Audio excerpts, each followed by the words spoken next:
Hello everyone, my name is Trevor. I'm one of the education officers in Holland Park Ecology Centre. Some of you might know me from coming to us to do forest school and about education sessions, or maybe just for some of our holiday activities, which hopefully we'll be back doing soon enough.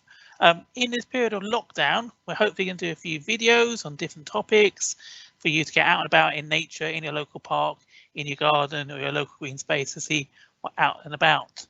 And I am starting off with one on a phrase called phenology, which is an odd word. If it's an ology, that means it's a science. And in this case, it's a science of season and nature. So how nature responds to the changing of the seasons, how different plants, how different animals react. Maybe they come into flower, maybe they migrate in, maybe it causes them to hibernate, that sort of thing.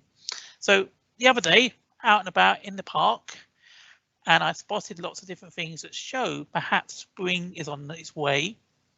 And hopefully you're going to have a chance to get out and about in your local park and spot some of these things as well.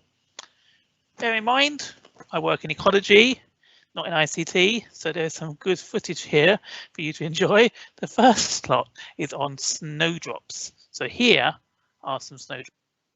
And as you can see, there are very, very small plants that come up this time of year in the early spring, and they grow in little clumps. And as you can see, they are very, very small flowers, quite delicate looking as well. So there they are hanging down, and they're lovely little plants called snowdrops, which herald spring is on its way. Each year, the clump gets bigger and bigger and bigger. And if you're a gardener, you can dig them up after they've flowered and separate them out and build more little clumps of snowdrops for your garden as well. So they're the first flower of spring. And most people remember snowdrops as the first flower they might see in spring, even pushing up through the snow to show that spring is on its way. Another flower that comes up this time of year is the crocus. So you can see in my little clip here, where I'm pointing the mouse, these are the crocuses here, 1, 2, 3, 4 flowers coming up. If I play my little video, you can see very, very small flowers as well. They do have leaves, which look a little like grass, and the flowers come up. Big, big head to the flower. They can come in all different colours. You can get yellow, you can get white. These ones look like they're going to be purple. And inside, when they open up, they have a bright yellow middle, which is where the pollen is, the anthers, and that attracts the early bees and flies that they can help pollinate the crocus flowers. And that yellow inside the anthers that contains the pollen, people sometimes farm that and farm the crocuses even to make a special spice, a very expensive spice called saffron, which people use in cooking. And it's still very super, super expensive as the spice goes. And it comes from the anthers and the pollen of the crocus flower. So that's something to look out for. On I went in my park, and the next thing I saw is a flower I'm sure you're going to recognise, and these are daffodils. So as you can see, they're not quite in flower yet. Their buds are coming out, but they'll be up very, very soon, often around Easter time, around St. George's Day is the day that traditionally people think daffodils are in flower. These ones are coming up quite early, and they depend on what weather it's like, how mild it's been. They can come up faster than March time. That bud holds a big, big yellow flower, which is like a big trumpet, sometimes they're called, which nod. And all these flowers I've shown you so far are bulbs, which means they come up in the spring, they flower, then they have a bit of green growth, and then they die down come summertime until they come up again in the new year for the next spring. And like I say, underground is a bit like an onion, which is the bulb, and it stores all the energy from flowering and from the green leaves ready for them to push themselves up from the ground next year. I'm sure everyone can see daffodils in their local park, and you might have some in your garden yourself or in on your balcony, and they're a very easy flower to grow. But you have to know your daffodils, because there's a funny story about someone confusing daffodils with onions. But onions are fine to eat, but you must never eat daffodils because they're actually quite poisonous. So I've skipped on to the next slide, which is a lovely flower called a bluebell. And as you can see in my footage, here is the bluebell coming up amongst the moss in this case, and that makes a huge carpet of lovely blue flowers that come up a bit later than the daffodils. So in terms of phenology, as in the time things come out, snowdrops, crocuses, a flower called lesser celandine often comes up. Then you tend to get the daffodils, and in gardens you might get tulips and hyacinths that time of year, and the bluebells tend to be the last of the spring bulbs. In this country, we have 3 main types of bluebell.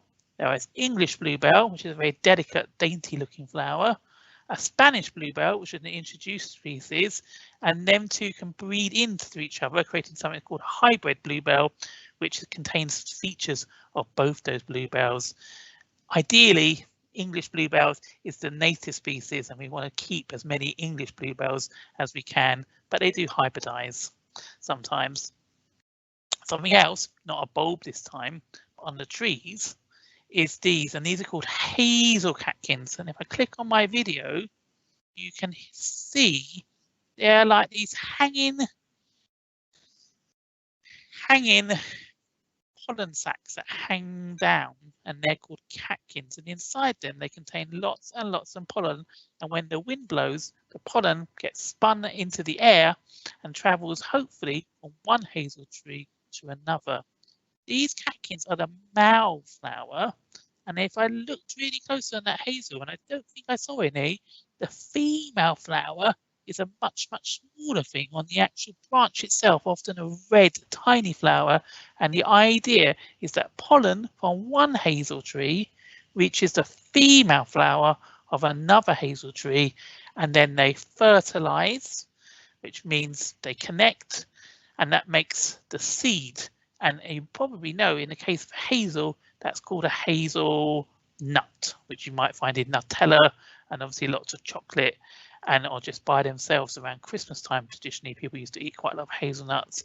You'd be lucky though to find a hazelnut in a park with any hazels actually on it, because the squirrels often get to the hazelnuts when they're not ripe or ready for us to eat, and they take them and eat them themselves. So when people farm hazel in this country, they often have to put big nets over the hazel trees to stop the squirrels or the birds getting to the hazels before they're ready to be picked and ready for us to eat. So that's the hazel catkins that you can look out for. And the very last slide I've got to show you is other things that you might see happen in nature this time of year.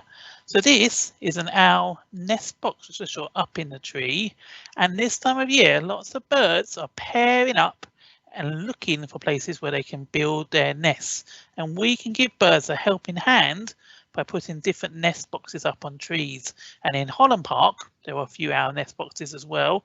We've also got nest boxes for robins, and the best animal that often goes to nest boxes is blue tits and great tits with little holes on. The owl nest box is a funny looking thing though, and the idea there is that it replicates like a hole in a tree where an owl might nest, and they drop themselves in the top and they build their nest at the very bottom, and hopefully an owlet, which is a name for a baby owl, hatches, and then when it's ready to leave it has to fly its way out of that nest box and find somewhere that its mum and dad can carry on feeding it. It's a funny looking thing, an owl nest box, and this owl nest box is for an owl species called a tawny owl, and they're the most likely owl you're likely to see or hear in your park.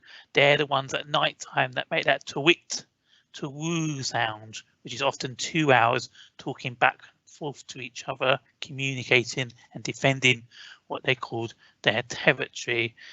I don't know if you heard when I played that slide, you can just hear lots and lots of birds singing, because in the springtime the birds like to sing to defend their territories and attract a mate.